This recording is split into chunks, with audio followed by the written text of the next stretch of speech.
اعوذ باللہ من الشیطان الرجیم بسم اللہ الرحمن الرحیم السلام علیکم ورحمۃ اللہ وبرکاتہ۔ آپ کا ہوسٹ اینڈ دوست ڈاکٹر محمد طیب آپ کی خدمت میں حاضر ہے۔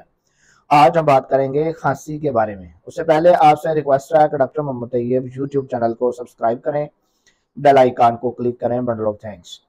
کھانسی آلات تنفس کی ایک غیر طبیعی حالت ہے۔ آلات تنفس میں سوزش ہو جاتی ہے اور کھانسی کا فعال یہ آلات اپنی تکلیف کے ازالہ کے لیے کرتے ہیں۔ یہ خشک بھی ہو سکتی ہے اور اس میں بلغم بھی خارج ہوتا ہے۔ سمپٹمز، علامات: کھانسنے کے ساتھ کھرکھراہٹ ہوتی ہے، سینے میں بلغم کی گڑگڑاہٹ ہوتی ہے، اکثر اس کے ساتھ نزلہ زکام بھی ہو جاتا ہے، سانس کی تنگی بھی ہو سکتی ہے، سینے میں درد بھی ہو سکتی ہے، بعض اوقات گلے میں خراش ہوتی ہے۔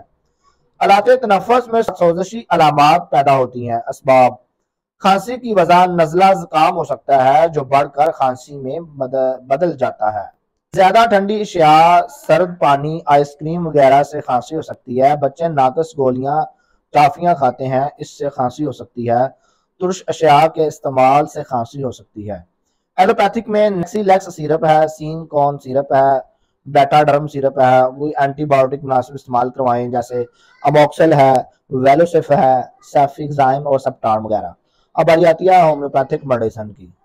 ہومیوپیتھک میں ایکونائٹ 30 ہے، برائی اونیا 30 میں دے سکتے ہیں، بیلاڈونا 30 میں، ایپیکاک 30 میں، اینٹم ٹاٹ 30 میں، سپونجیا 30 میں، ہائیوسائمنس 30 میں، فیرم فاس 30، سٹینم 30 میں اور میگنیشیا فاس 6x سے 30 میں ہم دے سکتے ہیں۔